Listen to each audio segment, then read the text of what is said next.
हमारा polynomials.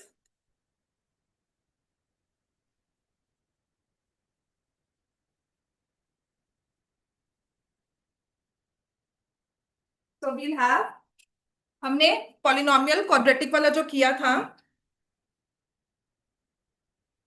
Hello.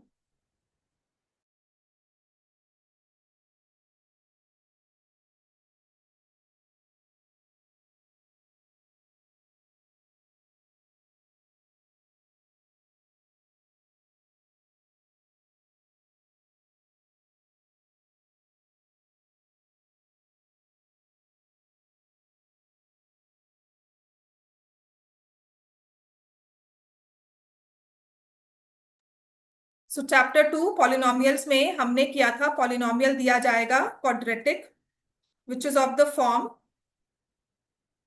ए x square plus b x plus c. ठीक है। हमारा पॉलिनोमियल्स तो बहुत तरह के होंगे, लेकिन हमारा जो टॉपिक अंडर स्टडी रहेगा वो हमेशा रहेगा क्वाड्रेटिक पॉलिनोमियल, जिसकी फॉर्म होती है a x square plus b x plus c. X square की टर्म उसका कोएफिशिएंट, एक्स की टर्म उसका coefficient and then constant term. ठीक है। So we have this kind of a polynomial, right. और इसमें से we say that we have two zeros of this polynomial. ठीक है। इसके कितने जीरोस हैं? क्वाड्रेटिक पॉलिनोमियल, इसकी डिग्री 2 होती है, तो इसके नंबर ऑफ जीरोस हैं 2 जीरोस। ठीक है। इतना हमने स्टडी किया था, डिग्री 2 है। अगर इसको ग्राफ पे ड्रॉ करेंगे तो ग्राफ जो बनेगा वो क्या बनेगा? ग्राफ विल बी अ, क्या नाम था उसका? Parabola. Graph will be a parabola. 2 zeros, graph will be a parabola, right. A x square plus b x plus c. और जरूरी चीज क्या होती है? A can not be equal to 0। इसकी 3 फॉर्मेशन हमने सीखी थी कि ये हमारी एक्स एक्सिस है। ठीक है। हमारी ओरिएंटेशन एक्स एक्सिस के साथ ही दिया हुआ है कि या तो ये ऐसे कट करते हुए जाएगा, या ये टच करता हुआ जाएगा, या नीदर टच नॉर कट। सही बात हो गई। तो यहां पर वी से इट हैज 2 जीरोस, क्योंकि हमने जीरो को डिफाइन क्या किया था? ग्राफिकल मीनिंग जीरो क्या था? Point where the graph, point where the graph cuts x axis. लिख लो, जीरो ऑफ अ पॉलिनोमियल क्या होता है? Graphically, graphically zero of a polynomial is the point where the graph cuts x axis. तो यहाँ पे 2 जीरोस हैं। समझ में आ गया? वी हैव 2 जीरोस है। और इसके बाद यहां पर 1 जीरो, एग्जैक्टली 1 जीरो। और बिकॉज ये ग्राफ बिल्कुल भी नहीं कट करा एक्स एक्सिस को, तो नो जीरो। तो आज हम ये भी स्टडी करेंगे कि हाउ डू वी रियलाइज कि इसमें तो हमने कहा था 2 जीरोस होनी चाहिए, तो इसका मतलब क्या है, हम इसमें भी आज ब्रिज गैप करेंगे। और ऐसे वाले ग्राफ को आप क्या बोलते हो? Upward sloping parabola. कि ऊपर की तरफ मुंह खोल रहा है, ऊपर की तरफ जा रहा है, अपवर्ड स्लोपिंग पैराबोला। ठीक है। लिख लो इसको, this is called upward sloping parabola. Right it down, because इस पर ही हमें क्वेश्चंस आएंगे, टाइम पर आया करो। इसी पर हमारे क्वेश्चंस आएंगे और इसी पर हमने सॉल्यूशंस अपने लिखने हैं। तो this is upward sloping parabola. ठीक है। अब इसी के काउंटर पे हमारा नेक्स्ट ग्राफ बनता है,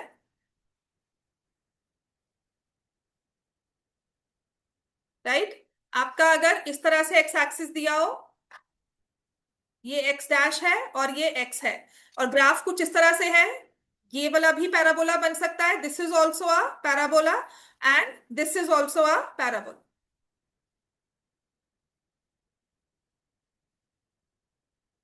ठीक है। इसमें भी 2 जीरोस है, बिकॉज 2 बार कट करके जा रहा है। इसमें एग्जैक्टली 1 जीरो है, क्योंकि एक बार कट किया। और इसमें हम लोग कहेंगे कभी भी कट नहीं किया, तो answer is no zero. But ये जो केस होता है इन्वर्टेड यू है, इन्वर्टेड यू को हम क्या बोलते हैं?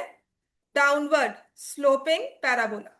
आपको होमवर्क दिया था मैंने 3 क्वेश्चंस का, लीनियर इक्वेशंस। बट इससे घर पे कोई रहेगा। बात नहीं, मैं देख लूंगी अभी। करके लाने हैं होमवर्क, तभी प्रैक्टिस होगी। देखो रिजल्ट अच्छा आया है मुझे पता है, पर बच्चे भी पढ़ने वाले थे। रोज रेगुलरली काम पूरा करके, मुझे कहना नहीं पड़ता था, लेकिन काम पूरा होता था। अगर नहीं किया, एक दिन का गैप है, तो नेक्स्ट डे मुझे पता है पूरा होगा। टेस्टिंग अच्छे से दी है, पढ़कर टेस्ट देते थे। ठीक है। पढ़कर आते थे। उसके बाद टेस्ट दिया है। तुम भी कंसिस्टेंट रहो, अपना काम जो मिस होता है उसको पिकअप करते रहो, ठीक है ना, और रेगुलर पढ़ते रहो। And it is not about solving 100 question, it is only only about solving 10 question. 10 के 10 क्वेश्चन अच्छे से रट्टे मारो, उसके बाद नेक्स्ट 10 क्वेश्चन पे पहुंचो। बात समझ में आ गई? चलो ये हमारे पास आएगा डाउनवर्ड। अब ये सारा आपने ना पूरा अपने नोट्स में बनाना है, लिखो, इसे लिखा करो साथ साथ, जितनी बार लिखोगे उतनी बार याद रख पाओगे। So don't wait for me to say कि लिखना है बच्चों, मुझे चाहे रोक कर बोलो मैम लिखना है, इसको लिखने का टाइम दो, बस make sure you right it down.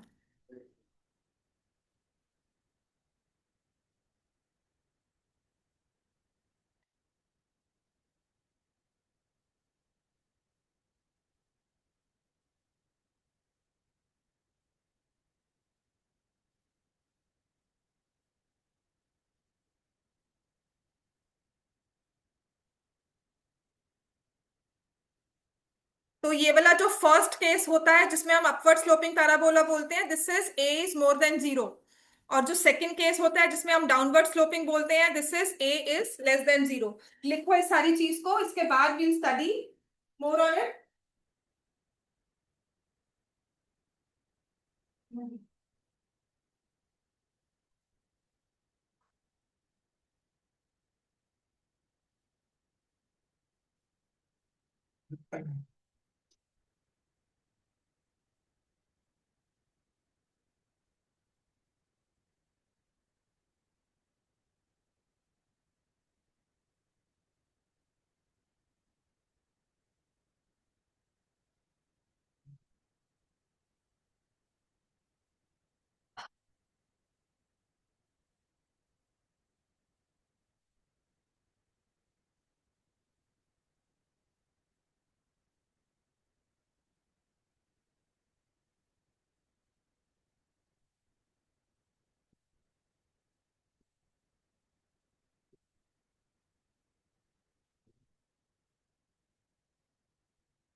Late क्यों हो? तुम्हारी मम्मी का फोन आ रहा है।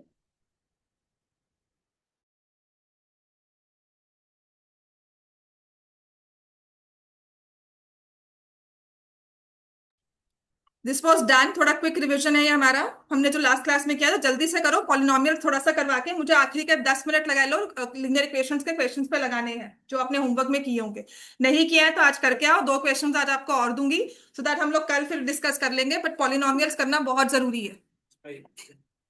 वो देख लेंगे बेटा, नहीं आता था जितना आता था, उसके आगे क्वेश्चन देखेंगे। जो नहीं आता उसमें सच में कह रही हूँ, रिकॉर्डिंग्स को सर्च करो, उसको पेंडिंग मत रखो, उसकी चीज को दोबारा से देखो, फिर भी नहीं समझ में आ रहा कि यार ये क्यों कहा वो क्यों कहा, वो फिल इन होगा। आप सोनली क्लास मतलब इसमें रहोगे ना, that is where that entire thing revision will help you. समझ में आ गया? A more than zero, a less than zero, downward sloping होता है। अपवर्ड स्लोपिंग कब होगा, ये आपको पॉइंट्स लिखने हैं, ठीक है। लास्ट क्लास में मैंने relationship between zeros and coefficients करवाया था, है ना, वो हम आज थोड़ा सा रिवाइज करेंगे। पर एक चीज हमें और देखनी है, आपकी बुक में आपको वो स्पेसिफिकली मार्क भी करनी है, that's a very important point. Graphically हमने कहा था कि जितनी बार ग्राफ एक्स एक्सिस को कट करता है उतने जीरोस तो हम कहते हैं एग्जैक्टली उसके पास है। जीरोस क्या हुए? नंबर ऑफ टाइम्स, लिखो, जीरोस क्या होते हैं? Number of times graph cuts x axis. तो जब भी मैं पूछूंगी what are the zeros of polynomial, आपने क्या बोलना है? Number of times graph cuts x axis. Graph cut लिखा हो, इंटरसेक्ट लिखा हो, कोई भी वर्ड पर समझ में आना चाहिए कि वो ग्राफ उसको पास करता हुआ जा रहा है। ठीक है। अब जैसे एग्जैक्टली 10 है, और एक चीज इसमें और लिख लो, इतना सबने लिख लिया होगा। ठीक है। एक चीज और है कि अगर हमने कुछ इस तरह से ग्राफ बनाया है एक्स एक्सिस को टच करता हुआ, ठीक है ना, तो इस चीज को वी से टचेस एक्स एक्सिस। ये आप चैप्टर 10 में पढ़ोगे भी। या फिर इसका ऑल्टरनेट एक ना कहीं कहीं लिखा होगा, intersects x axis eight one point. ठीक है, ये ग्राफ जो है इस पॉइंट पर एग्जैक्टली वन पॉइंट पे इंटरसेक्ट कर रहा है। ठीक है। तो ये अदर वर्म है जो यूज कर लेते हैं कि टच करता हुआ जा रहा है, लेकिन ये सेम हम कहते हैं intersection at only one point. बात समझ में आ गई? तो इसको भी हम 10 मानकर चलेंगे। ये समझ में आ गया? अब देखो मैंने क्या किया था, इतना जब हमने सारा लिखा, मैंने पैराबोला का ग्राफ बनाया, है ना। वो बनता है क्वाड्रेटिक पॉलिनोमियल से। y is equal to a x square plus b x plus c. क्या होता है ये? Quadratic polynomial. ग्राफ में क्या बनेगा? पैराबोला। अब हमारा कॉन्सेप्ट ये होता है कि जितनी डिग्री है ना, उतने नंबर ऑफ जीरोस होने चाहिए। ठीक है। कहते तो ये है, ओरली समझाया जाएगा, ठीक है, कि जितनी डिग्री है उतने तो जीरोस होते ही हैं, उतने जीरोस होते हैं। लेकिन अब प्रैक्टिकली मतलब अगर कोई कहे ऐसा कि डिग्री 2 है तो 2 जीरोस, पर मैंने तो आपको बनाया कि ये भी है, इसमें 2 जीरोस आ गए, ये वाले केस में 1 जीरो आ गया, और ये वाले में तो कोई जीरो नहीं है। ठीक है। तो थोड़ा सा इसमें हम अपना समझेंगे इस चीज को कि एग्जैक्टली 2 जीरोस नहीं है। यहां पे वर्ड होगा कि the number of zeros of any polynomial. Number of zeros of any polynomial, हम पहुंच।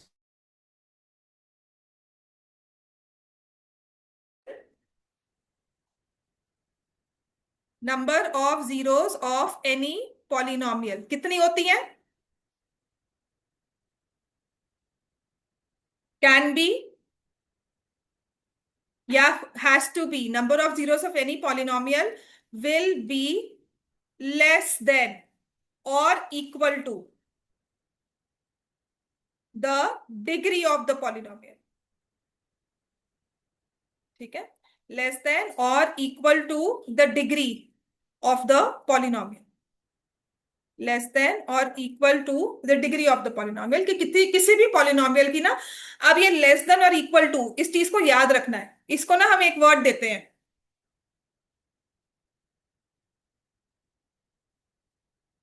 लेस देन और इक्वल टू को ना एक वर्ड दिया जाता है एट मोस्ट। ठीक है। तो आपकी बुक में वही लाइन में आपको अंडरलाइन करवाऊंगी, आपने वर्ड लिखना है एट मोस्ट। सो अगर डिग्री n है, ठीक है, which means if degree of a polynomial is n, then number of zeros is at most n। इसका मतलब क्या है? अब हम नंबर वाइज लिखेंगे। आपकी बुक में प्रॉपरली ये टेबल भी बना होगा, नहीं बना होगा तो मैं बनाऊंगी, और इसको समझना है। इस पे 1 mark, this is called concept. ये कॉन्सेप्ट है। अब इस पे आपको कुछ भी कोई पूछ ले, आपको समझ में आना चाहिए कि हम बात क्या कर रहे हैं। ठीक है। और इसका कॉम्पिटेंसी बेस्ड क्वेश्चन कैसे हो सकता है, मतलब मुझे डिफिकल्ट से डिफिकल्ट पेपर डालना है, ये चेक करना है कि बच्चे ने अच्छे से पढ़ाई की है कि नहीं की है, तो मैं इसको क्वेश्चन फॉर्म में कैसे फ्रेम करूंगी। तो अपनी बुक में ना, पेज नंबर 17 एक रिमार्क लिखा होगा, वो आपको अंडरलाइन करना है। That's very important. मैं बुक में अंडरलाइन करवा रही हूँ, उसके बाद यहीं पर टेबल बनवा दूंगी, यहाँ नहीं बना हुआ टेबल। ठीक है। तो मैं भी बुक ओपन कर रही हूँ, आप भी देखो। पेज नंबर 17, एक एनसीईआरटी एग्जाम्पलर जरूर ले लो। आपके लिए ना दो चीजें तो कांस्टेंट रहेंगी, आपकी एनसीईआरटी और आपकी एनसीईआरटी एग्जाम्पलर, इनसे बच नहीं सकते। ठीक है। उसके अलावा जो बुक लेनी है वो आपकी मर्जी है, आपकी अपनी श्रद्धा है। मेरे हिसाब से सितंबर तक कोई बुक नहीं लेनी। ठीक है, so only rely on my assignment, so only rely on the number of questions I give you, उन्हीं को कर लो, उतना ही काफी है। I was in my college और हम लोग को बड़ी आदत थी कि बुक्स नहीं नहीं ले, बस मल्टीपल ऑथर्स होते हैं। ठीक है, तो हम एक मैम के पास गए और मैम को बोला मैम इतना काफी है, ये कर ले। कहते जो तुम्हें दिया है तुमने वो कर लिया? हमने कहा नहीं। कहते पहले वो करो, उसके बाद पूछना ये काफी है कि नहीं। तो पहले उतना तो कर लो, एनसीईआरटी रट्टा मार लो, इतना हो कि क्वेश्चन देखे आंसर बताओ, बोर हो गए अब तो। समझ में आया? मेरी असाइनमेंट कर लो, उसमें मैम याद हो गया है। देयर वाज वन चाइल्ड 2 साल पहले, उसने मुझे बताया मैम क्वेश्चन नंबर 3 है आपके असाइनमेंट का। आप जो पूछ रहे हो ना, आपने लेस देन लिखा था, क्वेश्चन नंबर 3 है असाइनमेंट का। तो ऐसा याद करो, उसके बाद कहो कि हाँ मैम इस बुक को कर ले, अब सैम्पल पेपर सॉल्व कर ले। इनिशियल स्टेजेस में सिर्फ कॉन्सेप्ट बिल्डिंग होती है। ठीक है, तो बुक्स कोई नहीं लेनी है, एनसीईआरटी और एग्जाम्पलर मैं क्वेश्चंस बताती रहूंगी कौन कौन से करने हैं, और वही हमें बार बार पढ़ने हैं बस। एक बार पढ़ो, 2 बार पढ़ो, वो अपना लेवल होता है कि हम कितनी बार उसको पढ़ते रहे। तो में क्या करेंगे, ये रहा। सो यहां पर व्हाट वी हैव इज ये वाला पेज। ठीक है, ये बहुत जरूरी चीज है। ठीक है,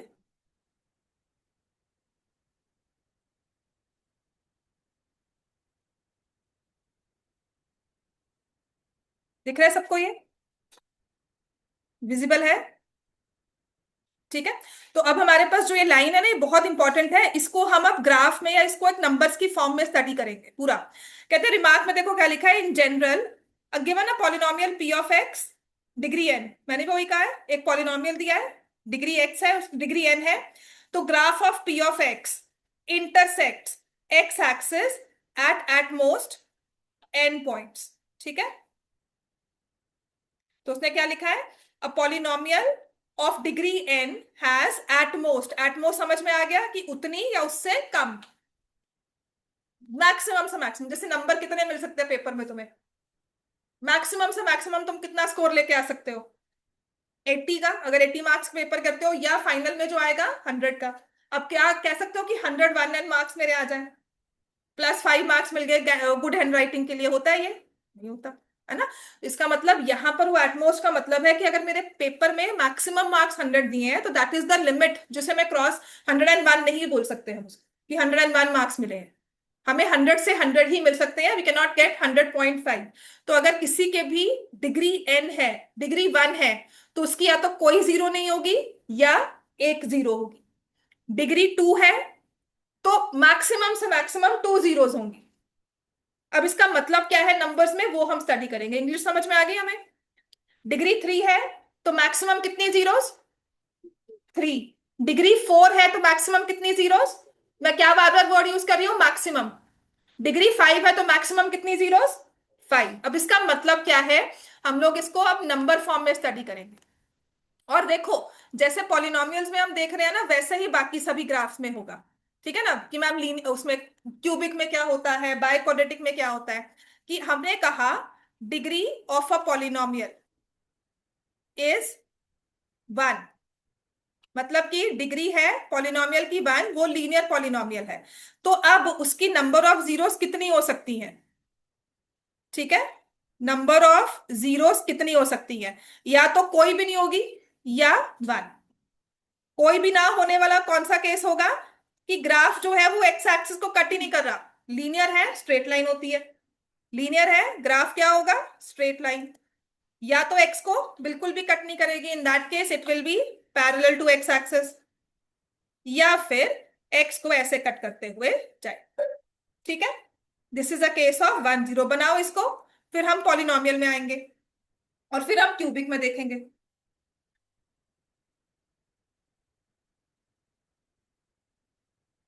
दरवाजा बंद कर दो।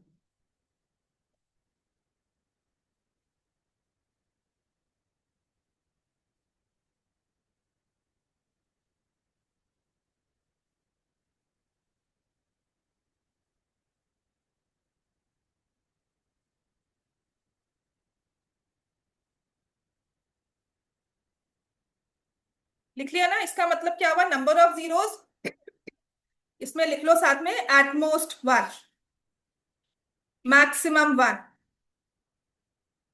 मतलब दैट इज 0 और 1। समझ में आ गया?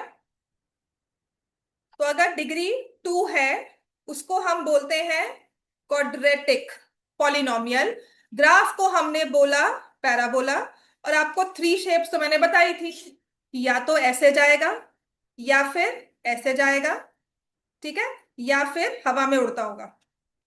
थोड़ा सा ऊपर कर लो, इसको लिख लिया लीनियर का सबने, है ना? तो थोड़ा सा इसको ऐसे रखूंगी, ठीक है। तो विच मीन्स कि या उसका ग्राफ कुछ ऐसे होगा, ठीक है। तो क्वाड्रेटिक पॉलिनोमियल है, हम लिखते हैं मैक्सिमम टू जीरोस, क्योंकि डिग्री टू है, तो मैक्सिमम टू जीरोस, जिसको हमने कहा एट मोस्ट टू जीरोस। इसका मतलब क्या है?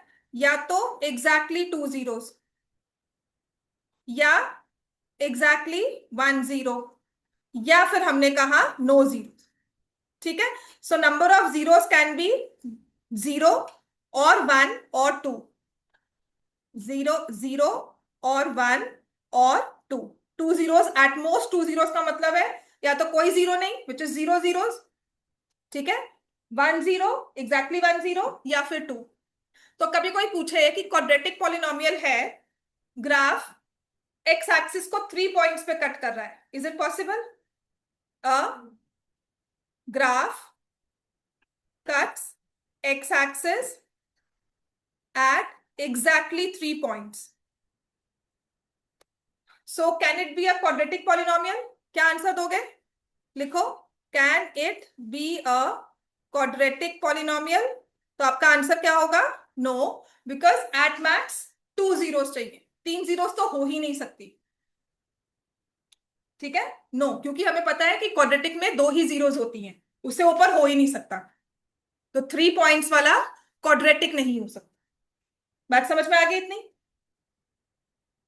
ठीक है। तो this is the meaning, this is how the questions are asked, maybe assertion reasoning में कुछ ऐसा आ जाए। समझ में आ गया इतना सबको? ये done everyone? Right everyone, next देखें। सैटरडे को आपका टेस्ट होगा फ्रॉम लीनियर इक्वेशंस ओनली, जिसमें थोड़ी बहुत केस स्टडीज भी डालूंगी मैं, ठीक है। थोड़ा सा आप केस स्टडीज में और स्टेटमेंट प्रॉब्लम्स थोड़ी सी और ले लो, एमसीक्यूज भी होंगे, स्टेटमेंट प्रॉब्लम्स थोड़े से और रिफाइन, मतलब डिफिकल्ट वाले। अब कोई वो नहीं होगा, कुछ भी आ सकता है, but make sure time and work, time speed distance, वो सारा हमें आता हो, ठीक है। ये हो गया ना? अब है क्यूबिक पॉलिनोमियल, जो कि हम लिखते हैं a x cube plus b x square plus c x plus d, जिसकी डिग्री होती है थ्री। अब इसका जो ग्राफ है ना, उसका नाम नहीं है, बट कुछ इस तरह से होता है, ठीक है। ये शेप बनती है, अब कैसे बनेगी वो डिपेंड करता है कोएफिशिएंट्स पर, एक्स एक्सिस को कैसे जाएगा। तो इसमें भी नंबर ऑफ जीरोस जो आप लिखते हो ना, क्योंकि डिग्री थ्री है, तो हम लिखते हैं at most three zeros, which means zero और वन और टू और थ्री जीरोस। समझ में आ गया? या तो कोई जीरो नहीं होगी, वो ग्राफ कुछ ऐसे जाएगा, ये एक्स एक्सिस है, हवा में ऐसे उड़ रहा है और होता है, वन जीरो चाहिए एग्जैक्टली exactly, ठीक है। तो ये ऐसे जा रहा है,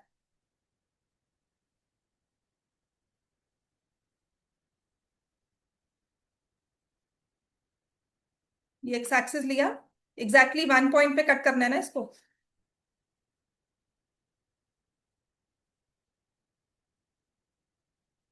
हो गया कुछ इस तरह से, ठीक है। टू जीरोस चाहिए,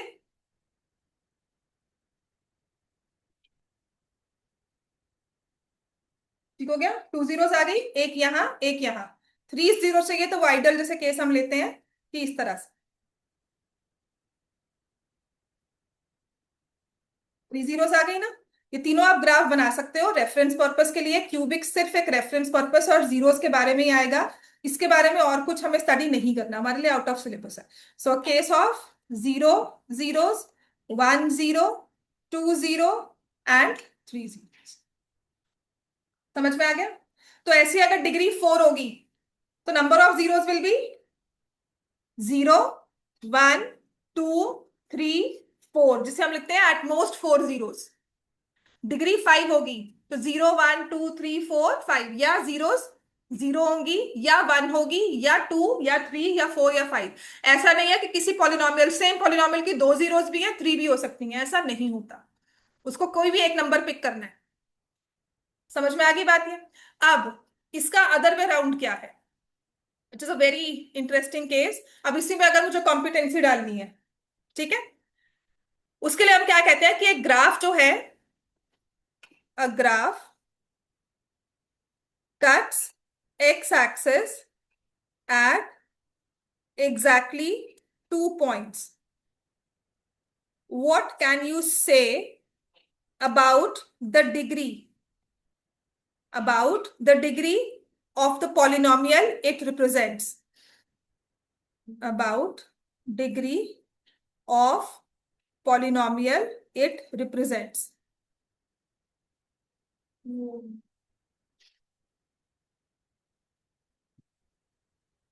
ठीक है, तो एग्जैक्टली 2 पॉइंट्स पे वो कट कर रहा है। आपने ये कहा था कि अगर डिग्री वन है, नंबर ऑफ जीरोस या तो जीरो होगी या वन। डिग्री टू है, number of zero zero one two. Degree three है, number of zero zero one two three. Degree four है तो number of zero zero one two three four. तो अगर वो एग्जैक्टली दो पॉइंट्स पे कट करता हुआ जा रहा है, तो इसका मतलब उसके नंबर ऑफ जीरोस, उसकी जो डिग्री है वो टू भी हो सकती है, थ्री भी हो सकती है, फोर भी हो सकती है, या इससे कोई भी बड़ा नंबर आगे हो सकता है। तो इसके हम डिग्री के बारे में क्या कहेंगे, the degree is minimum two. ठीक है, लिखो, in such a case degree is two और more than two. Degree is two और मोर देन टू। बेटा ऐसे ही चलाएंगे, ठीक है, थोड़ी देर में ना और वो हो जाएगा, पीछे ये वाला बटन, बड़े वाला, हाँ थैंक। चलेगा, मुझे मुंह दिख रहा है। डिग्री इज टू और मोर देन टू। ठीक है, इतना लिख लिया। अब बात समझ में आ गई इतनी हमें।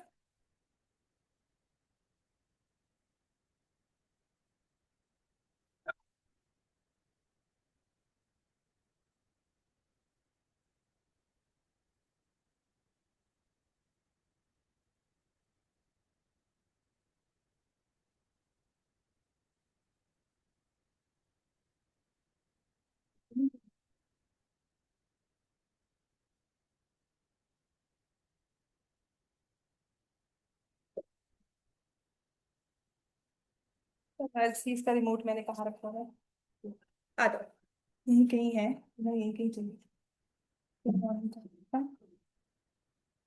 चल, डिग्री इज टू और मोर देन टू। इतना समझ में आ गया सबको। ठीक है, चलो नेक्स्ट है। और ग्राफ से देखकर हम नेगेटिव और पॉजिटिव जीरोस तो बता ही देते हैं। ठीक है, अब नेक्स्ट लिखो, रिलेशनशिप जो हमने लास्ट क्लास में किया था, relationship between zeros and coefficients. Relationship between zeros and coefficients.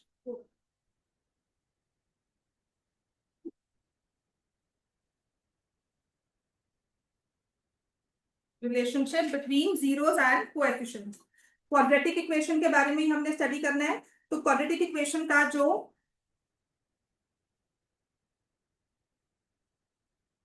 Formation होता है, किस तरह से लिखते हो क्वाड्रेटिक इक्वेशन को, a x square plus b x plus c. ठीक है, अब जीरोस को ना नाम देंगे। So instead of taking variables from the alphabet, English alphabet की जगह ना हमने थोड़ा सा जीरोस को डिफरेंशिएट कर दिया। Let alpha and beta be the zeros, हमने ग्रीक लेटर्स डाल दिए क्योंकि यहाँ पर एबीसी हम यूज करते हैं। समझ में आ गया। तो कभी पी क्यू आर दिया होता है कोएफिशिएंट्स को, कभी एक्स वाई जेड तो नहीं लेते बिकॉज मोस्टली उन्हें हमें वेरिएबल में लेते हैं, but we take any number d e f, है ना। और अगर हम डिग्री बढ़ाते रहेंगे तो उससे क्या होगा कि हमारे पास ए बी सी डी सारे कोएफिशिएंट्स आने शुरू हो जाएंगे। मतलब अगर मैं 4 डिग्री लिखती हूं तो मैं उसे लिखूंगी ए फोर, फिर क्यूब की टर्म, फिर स्क्वायर की टर्म, फिर डिग्री वन की टर्म, और फिर कांस्टेंट टर्म। अगर मुझे 5 पावर लिखनी है, डिग्री 5 की पावर लिखनी, टर्म लिखनी है, तो कैसे लिखूंगी, ए एक्स रेज टू पावर 5, फिर बी के साथ आएगा एक्स रेज टू पावर 4, सी के साथ आएगा क्यूब, डी के साथ आएगा स्क्वायर, ई के साथ आएगा एक्स और फिर एफ। तो यहां पर ना हमारे सारे अल्फाबेट यूज हो जाते हैं, तो इसीलिए कंफ्यूजन ना क्रिएट हो, जीरोस को ग्रीक लेटर्स होते हैं, उन्हें नाम दिया गया alpha and beta are the zeros of the polynomial. समझ में आ गया? तो ग्रीक लेटर्स भी बहुत सारे हैं, उनको हम अल्फा बीटा गामा आगे यूज करते रहते, राइट? तो alpha beta are the zeros. तो हम कहते हैं कि सम ऑफ जीरोस, जो कि दो तरह से निकलेगा, या तो find actual zeros and then add them. तो मैंने निकाले अल्फा एंड बीटा, उन्हें ऐड कर दिया, या फिर सिर्फ और सिर्फ मैंने पॉलिनोमियल को देखा and then I found the sum of zeros as b by a. सिर्फ पॉलिनोमियल को देखकर I say minus b by a is the sum of zeros, जिसे हम लिखते हैं minus coefficient of x upon coefficient of x square. Linear equations के question को हम कल देख लेंगे। आप अपना, क्योंकि कल एक छुट्टी हो गई थी ना, तो जितना भी काम है, जो रजिस्टर रहते हैं घर पे, वो सब लेकर आना। जिसने नहीं किया हुआ होमवर्क वो करके लाओ, जरूरी है। कोई बात नहीं, आगे वाले क्वेश्चन दोबारा से उसको ट्राई करना। कौन से वाला?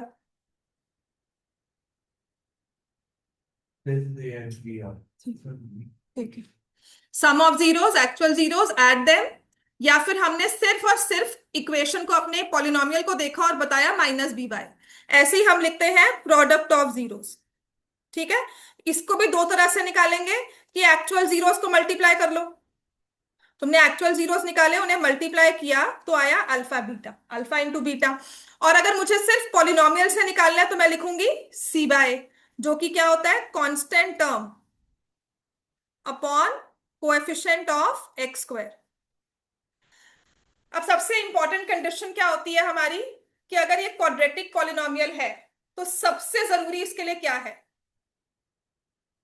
If it is a quadratic polynomial, the most important thing it will be for it to exist as a quadratic polynomial will be a should not be equal to 0। समझ में आ गई बात ये? ठीक है ना? बोर्ड के एग्जाम में जाने के लिए सबसे इंपॉर्टेंट हमारे लिए पास क्या होता है? पढ़कर तो जाओ, बिल्कुल अच्छी बात है, पेंसिल पेन सब सही है, लेकिन अगर हमारे पास एडमिट कार्ड ही नहीं आएगा, है ना, तो आप नहीं जा सकते कहीं भी। बात समझ में आई ना?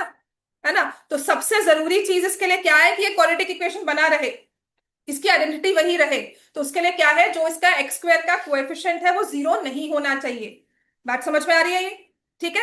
तो हमारा क्वेश्चन ना, अगर बहुत लकी हुए ना पेपर में, एग्जैक्टली यही क्वेश्चन आता है, find the zeros and verify the relationship between zeros and coefficients. तो आज हम वही क्वेश्चन करेंगे, और ये 3 मार्क्स में एक्चुअल बोर्ड पेपर में 2-3 साल लगातार आया हुआ है।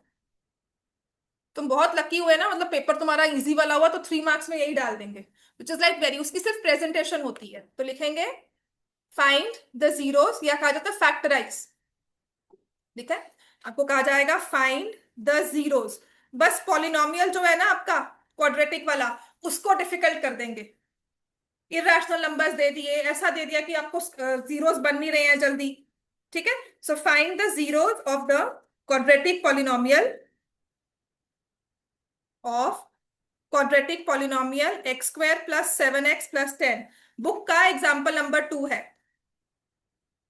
And verify the relationship, verify relationship between zeros and coefficients,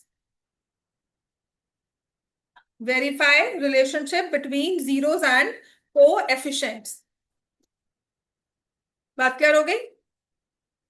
तो आपने क्या करना है, आपने लिखना है पी ऑफ एक्स। अब प्रेजेंटेशन वे क्या होगा, x square plus 7x plus 10। इसको पहले फैक्टराइज करना है। तो see, can you factorise it? Factorise कर सकते हो? फैक्टर्स बनाओ इसके।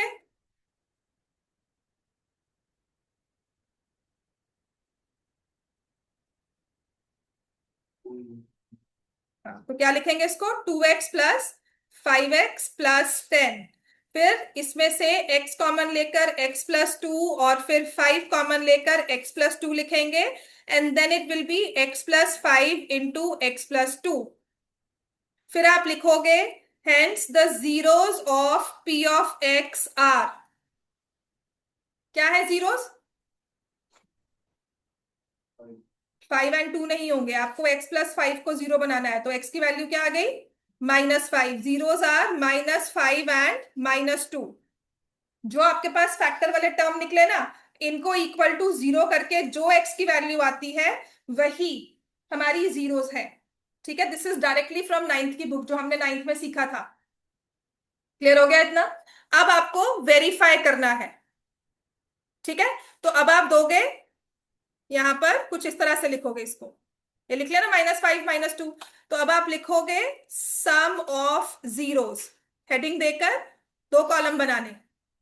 ठीक है, सम ऑफ जीरोस, और यहां पर लिखना एडिंग एक्चुअल जीरोस। अल्फा की वैल्यू -5, बीटा की value -2 will not make a difference. जैसे मर्जी लिख लो कि मैंने -5 क्यों दिया, -2 क्यों दिया। आपने अल्फा प्लस बीटा करना है, -5 -2 विच इज -7। ये मैंने सम ऑफ जीरोस निकाला एक्चुअल जीरोस को ऐड करके, तो मेरे पास क्या आया, -7। नाउ बेस्ड ऑन कोएफिशिएंट्स, क्योंकि मुझे तो वेरीफाई करना था ना कि मैं तो सिर्फ, तो पॉलिनोमियल हमारे पास यहां पर था x² + 7x + 10। आप यहां पर based on zero sum of zeros की वैल्यू निकालोगे, which is minus coefficient of x by coefficient of x², जिसको लिखते हो -b/a। ठीक है, minus coefficient of x by coefficient of x² which is -b/a। अब इसके बाद आपको क्या करना है, आपको मुझे बताना है कि a क्या है आपके पास गिवन पॉलिनोमियल में। a कितना है, b कितना है, और c कितना है। a की वैल्यू क्या है,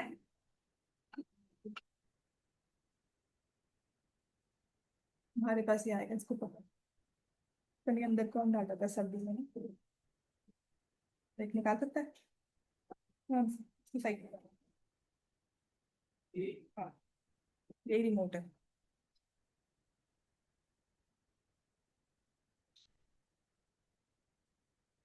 ठीक है, so minus coefficient of x by coefficient of x²। अच्छा बताओ, इसमें a की वैल्यू क्या है, 1, b की वैल्यू क्या है, +7, c की वैल्यू क्या है, 10, +10। ठीक है, तो b के साथ माइनस लगना है, b तो 7 था, उसके साथ माइनस साइन लगा, a क्या था, 1। वेरीफाई हो गया ना, ये देखो तुम्हें दिखा दिया कि देखो मैंने तो एक्चुअल जीरोस को ऐड किया तो -7 है, और मैंने पॉलिनोमियल को देख के बता दिया सम ऑफ जीरोस -7। बात समझ में आ गई? तो ऐसे ही आपने फिर हेडिंग देनी है प्रोडक्ट ऑफ जीरोस। वेरीफाई करने का मतलब समझ में आ गया कि this is how you verify, कि मैंने एक्चुअल जीरोस निकाली, क्यों काम आता है वो भी बताऊंगी। मैंने एक्चुअल जीरोस निकाली, उनको मल्टीप्लाई किया, which is alpha into beta -2 into -5। क्या होता है, -2 इंटू -5 इज +10 हो जाएगा। और बेस्ड ऑन कोएफिशिएंट्स हम कर रहे हैं प्रोडक्ट, तो जिसको आप लिखोगे alpha into beta, sorry, product which is c/a। c क्या था आपके पास, 10, और a कितना है, 1, विच इज 10। ये कहाँ काम आता है मैं आपको वो भी बताऊंगी, पर हमें मेथड समझ में आ गया। So now I will give you a quadratic polynomial जो कि आपके पेपर में आया हुआ है। ठीक है, और आपको उसे फैक्टराइज करना है। तो अपनी क्लास 9th की जो वर्कशीट मैंने क्वाड्रेटिक की आपको दी होगी ना, स्प्लिटिंग ऑफ मिडिल टर्म की, वो सारे के सारे रिवाइज कर लेना, क्योंकि इररेशनल कोएफिशिएंट्स आ सकते हैं, फ्रैक्शन वाली टर्म्स आ सकती हैं, कुछ भी आ सकता है। मुश्किल करना है ना, तो सिर्फ पॉलिनोमियल को मुश्किल कर दिया, उसके बाद आपको कहा वेरीफाई करो। समझ में आ गया इतना? तो नेक्स्ट लिखो, find the zeros of the quadratic polynomial. Find the zeros of the quadratic polynomial and verify the relationship between zeros and the coefficients. Verify the relationship between zeros and coefficients.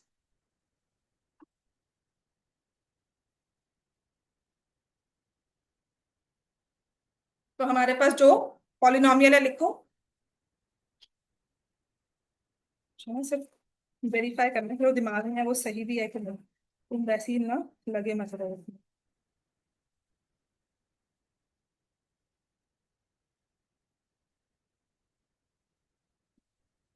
7y² -11/3y -2/3, ये p of x है। ये exactly मतलब paper में same to same यही terms थी हमारे पास, plus minus sign में फर्क हो सकता है बट यही था हमारे पास। और ये 22-23 में आई थिंक, या 23-24 में ये क्वेश्चन था बोर्ड एग्जाम में, आपके वाले रीजन का सोसेट। ठीक है, in your particular reason this was the question. तो पहला काम तुम्हारा इसको फैक्टराइज करना है। ठीक है, तो आप पहले इसे फैक्टराइज करोगे। अब फैक्टराइज करने के लिए कोएफिशिएंट्स में फ्रैक्शंस दिख रही हैं। क्लास 9 तक अगर अच्छे से पढ़ी होगी ना तो ये क्वेश्चन कर सकते हो। तो इसको जब फैक्टराइज करना है तो कैसे करेंगे हम? अब आपको नहीं, मुझे तो सम चाहिए -11/3 या -11/21, प्रोडक्ट चाहिए -2/21, ऐसा तो नहीं करना हमने, है ना? या फिर यही होता है ना, या फिर -2/3 × 7 -11 मतलब the product should, I need two numbers जिनका प्रोडक्ट होता है -2/3 × 7 और सम होगा -11/3, यही करते हैं ना? सी को और ए को मल्टीप्लाई करके वो प्रोडक्ट होना चाहिए, बाकी सम होगा।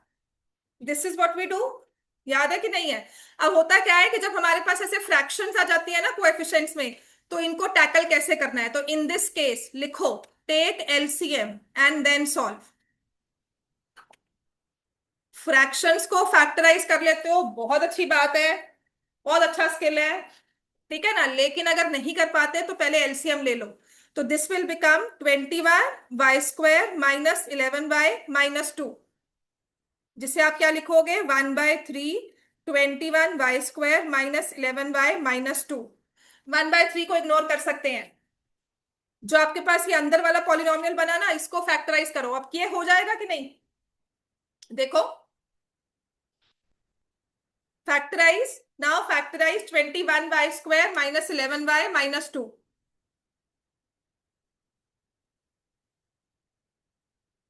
Factorise 21y² -11y -2।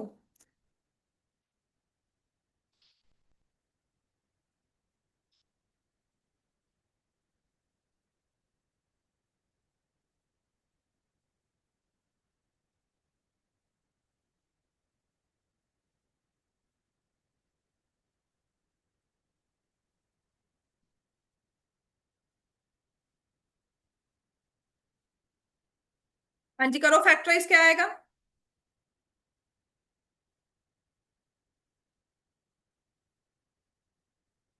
करो फैक्टराइज जल्दी से, सोचो। फैक्टर्स क्या, प्रोडक्ट कितना चाहिए आपको जिनको फैक्टराइज करना है? -42। Product should B -42। अब दो फैक्टर्स जिसका प्रोडक्ट -42 बनता है, वो कौन से हैं?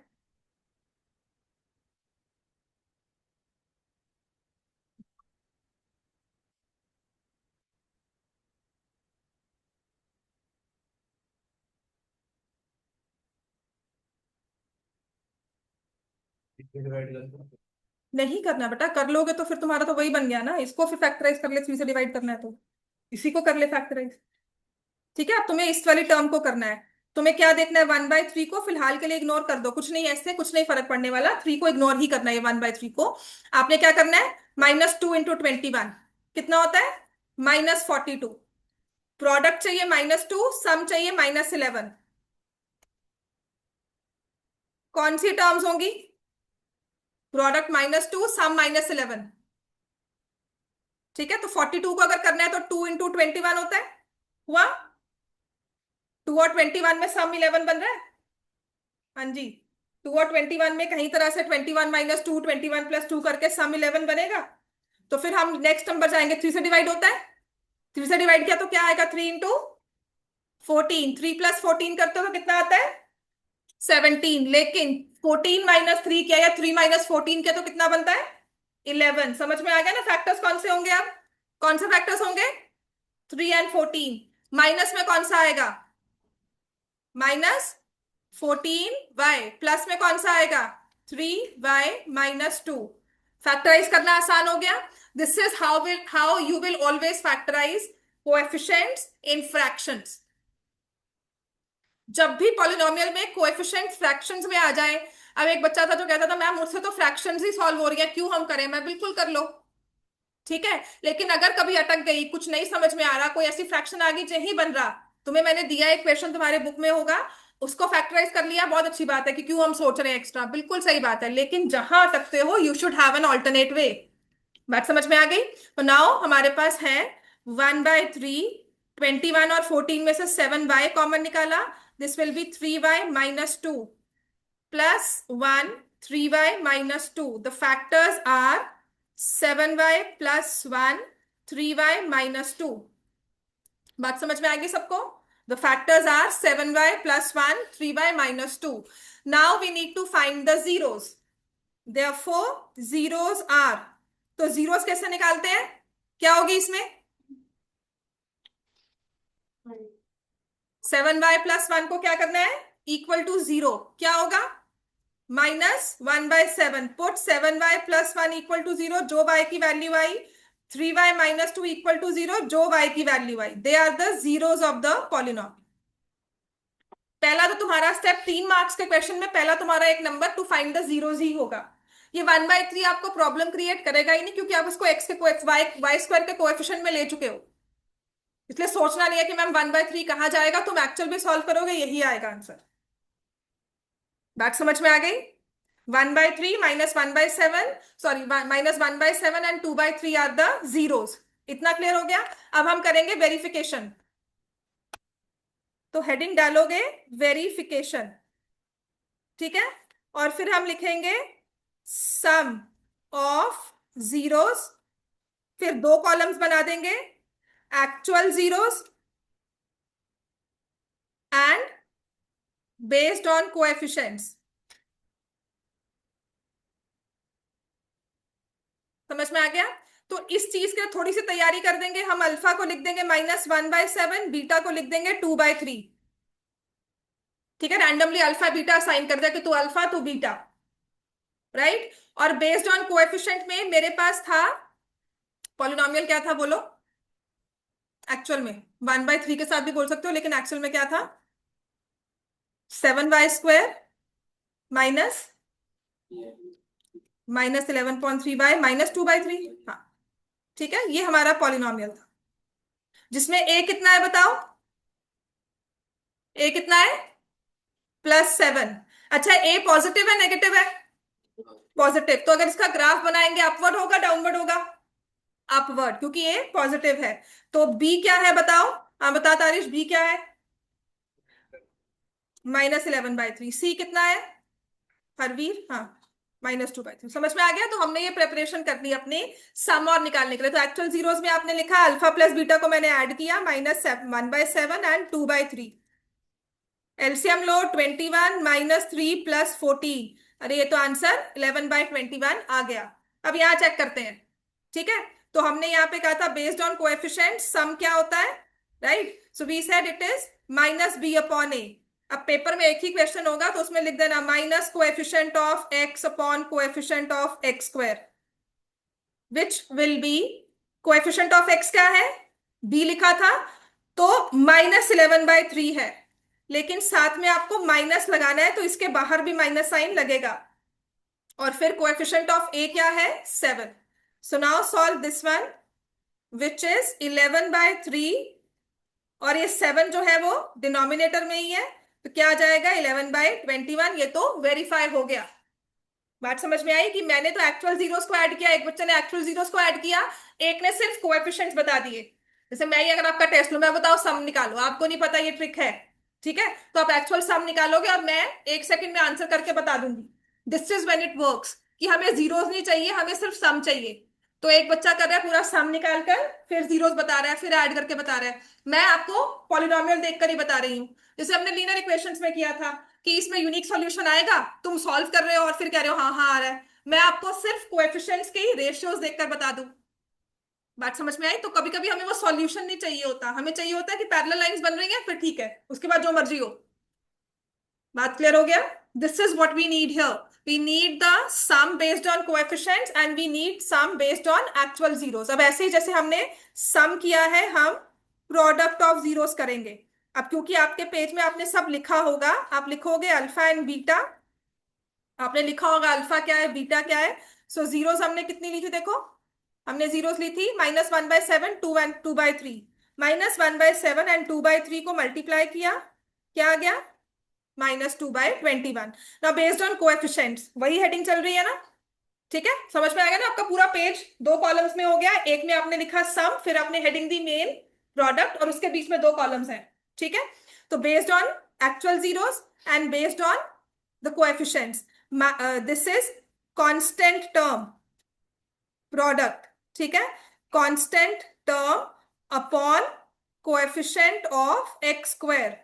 कांस्टेंट टर्म देखो आपने कितनी लिखी थी, सी क्या थी, -2/3,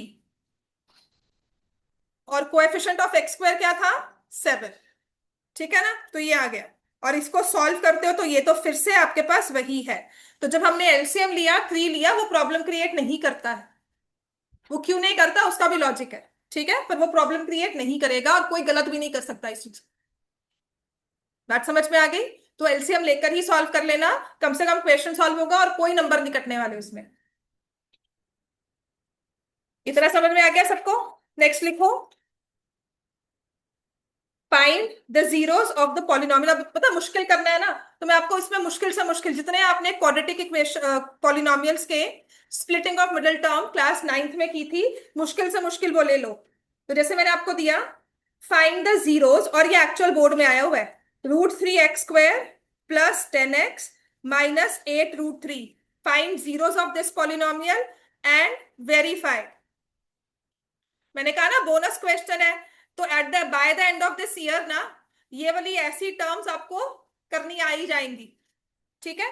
और इसका और मुश्किल क्वेश्चन, ये भी एक्चुअल बोर्ड क्वेश्चन है, इसका और मुश्किल लिया है, तो उसने कहा है फैक्टराइज या फाइंड द जीरोस या find the factors of this polynomial. देखो क्या लिखा है, AB(x² + B² - AC whole x से मल्टीप्लाई है -BC।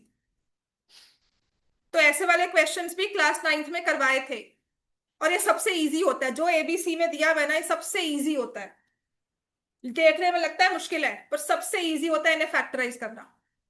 तो पहले तो इसको करो। हाँ, जहां इरैशनल्स आ गए वहां सोचना मुश्किल है, ठीक है। दोनों लिख लो, I erase the second one, right. हाँ जी, लिख नींद, इसको सॉल्व करो, फिर दूसरा वाला भी लिख लिया, ये वाला AB² लिख लिया, तुमने भी लिख लिया दोनों, एवरीवन रिटन। तो अब हमारे पास जो फर्स्ट वाला है, पहले इसको, पहला स्टेप है फैक्टराइज करना। तो लिखो जी, ये पॉलिनोमियल है x में p(x) √3x²। ये होता है प्रेपरेशन टाइम, कि हाँ जी भाई सब कुछ हमने सामान इकट्ठा कर लिया अपना।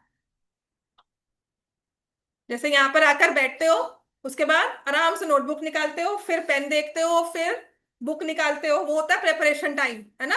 हाँ, तो अब हमें इसको करना है फैक्टराइज। तो फैक्टराइज के लिए what should be the product I am looking for, क्या होता है। अब कॉन्सेप्ट क्या कहता है, कि हमने ये कांस्टेंट टर्म और कोएफिशिएंट ऑफ x² को मल्टीप्लाई किया, -8√3 इंटू √3 कितना हो गया। प्रोडक्ट जो चाहिए नंबर्स का, वो होना चाहिए -24। फैक्टर्स का product should be -24। What is the sum, sum क्या चाहिए, +10। Sum is +10। अब 24 के फैक्टर्स करने शुरू करेंगे, तो 2 से भी जाता है, 1 एंड 24। अब सम चाहिए प्लस में, तो इतना समझ में आ रहा है कि दोनों माइनस में होने चाहिए। दोनों प्लस में होंगे तो प्रोडक्ट में सम प्लस आएगा, या दोनों माइनस में होंगे। तो -1 इंटू -24 देता है 10 का सम,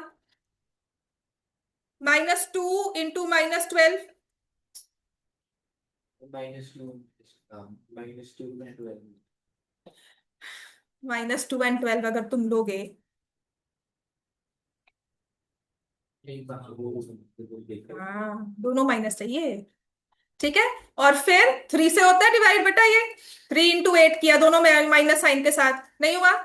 फिर 4 से होता है, अब आ जाओ 4 इंटू -6। फैक्टर समझ में आए। 12 एंड 2 में एक प्लस चाहिए एक माइनस चाहिए, तब होगा, हमें दोनों ही प्लस में होने चाहिए, या दोनों मतलब ऐड होने चाहिए। तो हमारे पास यहाँ फैक्टर्स हुए 8x² सॉरी, +4x, अरे नहीं नहीं, प्रोडक्ट इज -24, सम इज +12, मैं गलत ले गई। हाँ ठीक है, तुम्हारी बात सही थी। ठीक है, प्रोडक्ट इज -24, सम इज +10, मैं उल्टा ले रही थी। ठीक है ना, तो एक नेगेटिव एक पॉजिटिव होना चाहिए, मतलब हमें डिफरेंस देखना है। प्रोडक्ट नेगेटिव का मतलब है एक टर्म नेगेटिव और एक टर्म पॉजिटिव, तो we'll take the difference of the factors. तो हमारे पास है 1 और 24, प्लस माइनस तो साइन के हिसाब से देख लेंगे, या फिर है 2 और 12, तो ऑब्वियसली 2 और 12, क्योंकि इन दोनों का डिफरेंस जो है वो क्या होगा, 10। ठीक है, माई मिस्टेक है, मैं इसको प्रोडक्ट देख रही थी और इसको सम।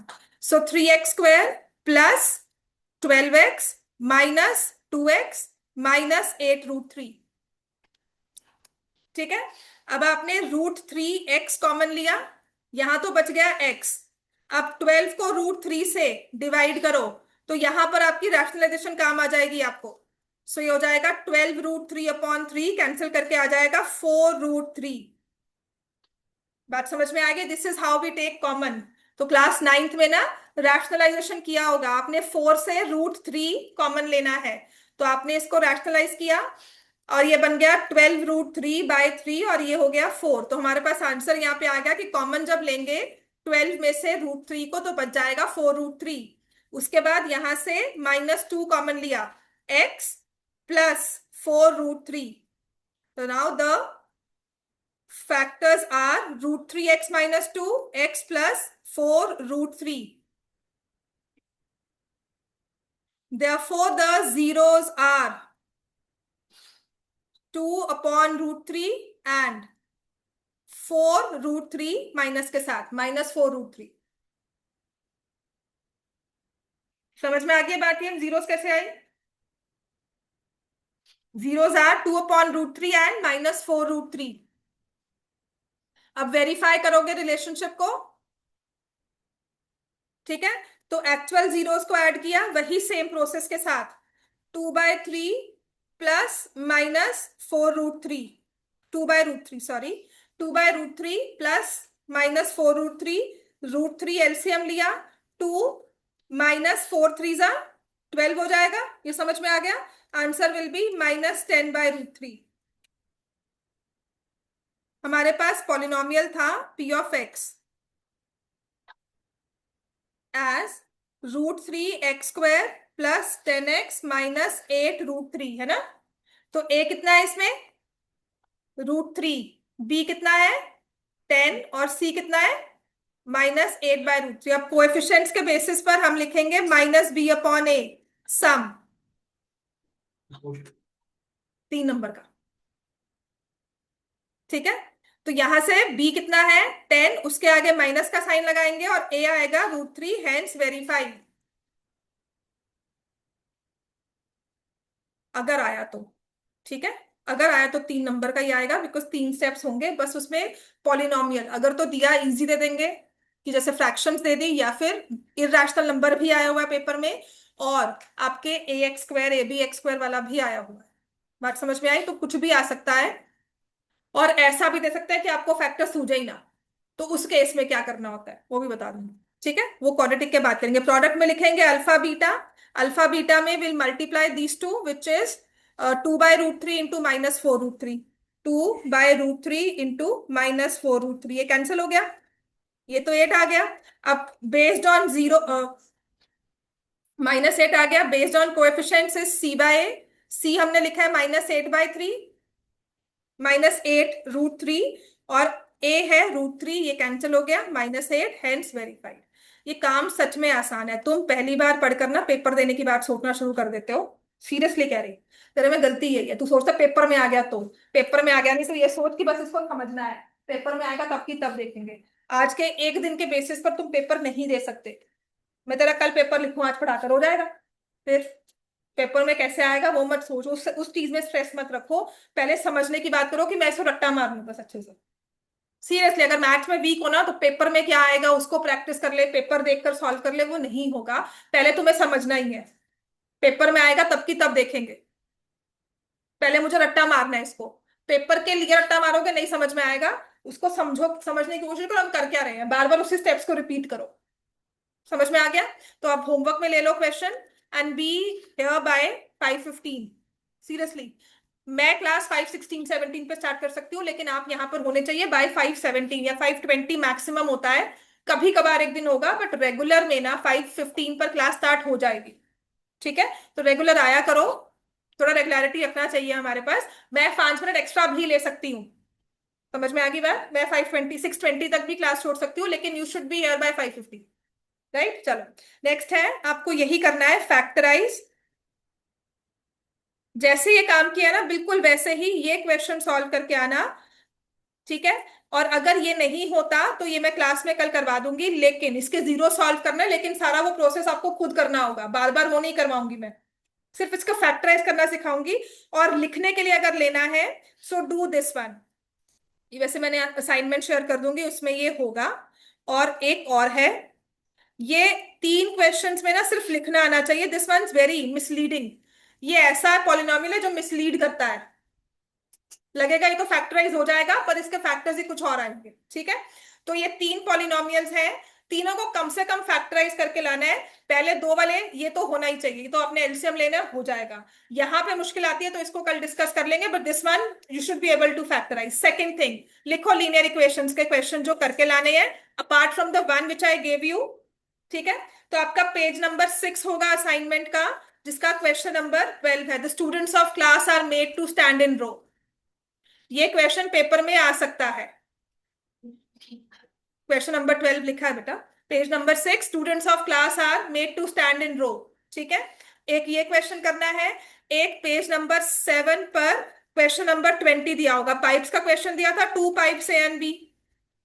दे दिया था ये वाला दिया था कि दूसरा? इट टेक्स 12 आवर्स वाला दिया होगा। तो 2 pipes A and B question number 20 इसके बाद वाला है। ये प्रैक्टिस करके लाना है। ठीक है, सॉल्व हो ना हो वो अलग बात होती है। लिखो, पेज बंद, तू जितना बंद करेगा तो मैं उतने क्वेश्चन बढ़ाती रहूंगी। हाँ, वर्ड कर कर, जब मैं कह रही हूँ ना तब बंद करना है। तो आप कर लो, ट्राई कर लो मेरे साथ, मैं 10 मिनट और बिठा लूंगी यहाँ पे। ठीक है, इसके बाद आएगा पेज नंबर 12, क्वेश्चन नंबर 9, जिसमें when a 2 digit number is divided by sum of its digits। ठीक है, द क्वोशंट इज 8। ये 3 क्वेश्चंस ट्राई करके लाने हैं, प्रैक्टिस करो। और इसके फैक्टर्स कम से कम कोशिश कर किए होने चाहिए। 1 घंटा लगे, आई डोंट केयर, पर मुझे कल ये काम पूरा होना चाहिए। समझ में आ गया? अब in combination with the previous questions जो दिए थे मैंने। ठीक है ना? तो कल थोड़ा टाइम लगाकर ये डिस्कस करेंगे साथ में।